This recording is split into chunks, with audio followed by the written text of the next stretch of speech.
Some of the best projects that I worked on were things that I built when a random hobby or trend was getting really popular and I was into it, and so I built something that was around that niche.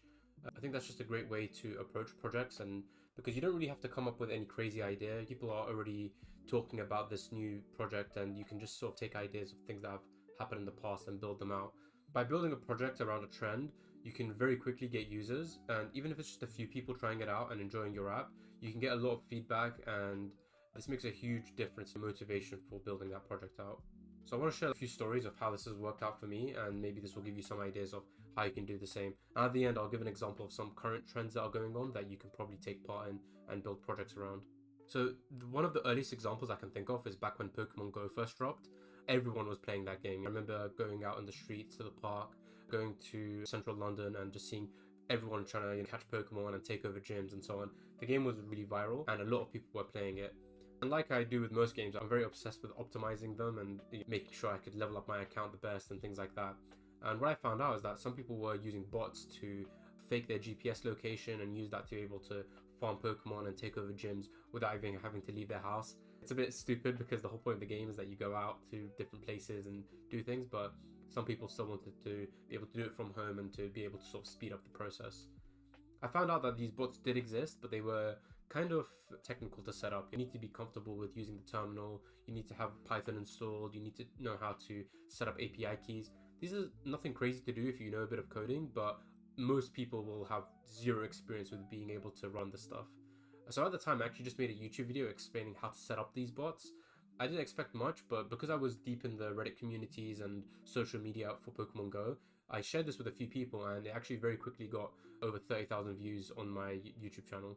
And so this was the first time that I realized, my technical skills are valuable, and if I share them with other people, they might be able to use them to build their own projects. And that's sort of the first time where I realized that, oh, I have some technical skills that other people don't have, and I can either share it and teach them how to use those skills. But then I also realized that I can sort of take that a step further, because I got a lot of comments from people saying that they didn't know how to set up these bots. Using Python or getting an API key was too much effort, or they were running into technical issues. So I realized that I could actually take this a step further. And what I did is on eBay, I offered a service for leveling up people's Pokemon Go accounts. So they would pay me a bit of money, send me their account details, and believe it or not, people were willing to send their account details. And then I would run the bot on their account so that I would quickly level up their account, catch a bunch of Pokemon for them, and send it back. And this would just take me a couple minutes because I would just run the bot on their account, and then I'd be done because I knew how to do that. And so I sold a couple of those accounts, and that was cool to just make a bit of money that I could then spend on Pokemon Go myself.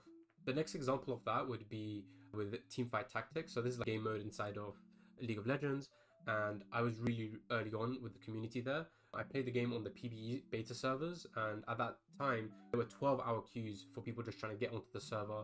All the streamers that were playing League were now playing TFT to just try it out and show it to their community.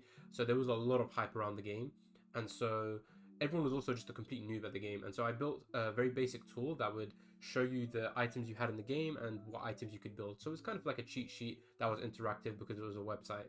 So I built that out, shared it again. I was very early on in the community, so I was sharing it on Twitter, I was sharing it on Reddit, and quickly got a lot of users. I got a lot of feedback. On Twitter, I was even talking with the lead designer for TFT at the time and getting their feedback and approval for that application. So all of that was really cool and interesting experience. I also learned that you can just reach out to developers and people who are at game companies and they'll respond to you, which is really awesome. This project actually got quite popular and the Overwolf team reached out to me. So Overwolf is a sort of gaming client that lets you embed different plugins and things into your games. I didn't end up pursuing this, but they sort of offered me a revenue split where I would have my app on Overwolf, and any ads and stuff I would be able to make money off them. I didn't end up pursuing it, but again, this is just an example that if you want to, you can make money from your technical skills. Because the website I made is nothing impressive. It's on GitHub, you can check it out. It's really shoddy code, but the end users don't care about the code. All they care about is, does this solve a problem for me? Does this do something for me? And this is actually a pattern that I think is really important to keep in mind when you're jumping on a trend. What I mean by that is, for the Pokemon Go, it wasn't like some automated service that I built. People would have to send me money, send me their account details, and then I would have to run that script on my computer. There was no automation here, but it would still make money, especially early on in the trend. This is how you should be building your projects. It can be manual, and then you can automate it later if it becomes really successful. Same goes with this TFT bot. So initially it was just some really crappy code, but it does what it needed to do, and that was sufficient because the end user didn't care, it just gave them value. The most recent trend that I jumped on and built an app for was for these Studio Ghibli style images. So people were generating these using ChatGPT and they were posting them on Twitter and other places, but actually a lot of people didn't know how to generate them at all. They might also not have had a ChatGPT Plus account, so they couldn't generate multiple images and they were running into issues there. And so what I did is I very quickly, in just 3 or 4 hours, spun up a whole website where people could upload images and use Stripe to pay me, and then I would generate the images for them and just email them back. It's not automated, there was no APIs really going on, it was really simple, but it still generated enough money to pay for my subscription, so it made it worthwhile. So the key takeaways here I would say is that when you see a trend popping off, or that there's something that really excites you, see if you can be that person in the community who knows how to build a project around that. And if you can, then I highly recommend you do it. It also doesn't always have to be about making money. It might just be a simple tool that other people in the community can use, and that alone is a very valuable thing because you'll get feedback about that project. And again, if you see it being really useful, you might think about how can I charge people money for this. So there's a lot of trends going on right now, but one that sort of stands out to me is that literally today, ChatGPT released an API for their image generation. And I think this gives you a lot of opportunities to build applications that have to do with image generation. It's quite complicated. A lot of people don't understand that they can use ChatGPT for this. And so there's a lot of possibilities for you to build applications around that. It could be a mobile app, a website, or some other kind of service. And you don't have to really even use these APIs straight away. You can build a more simplified version of this and then expand it in the future if it becomes successful.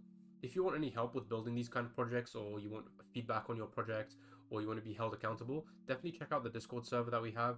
We share our projects, we give each other feedback, and we can help you with your project as well.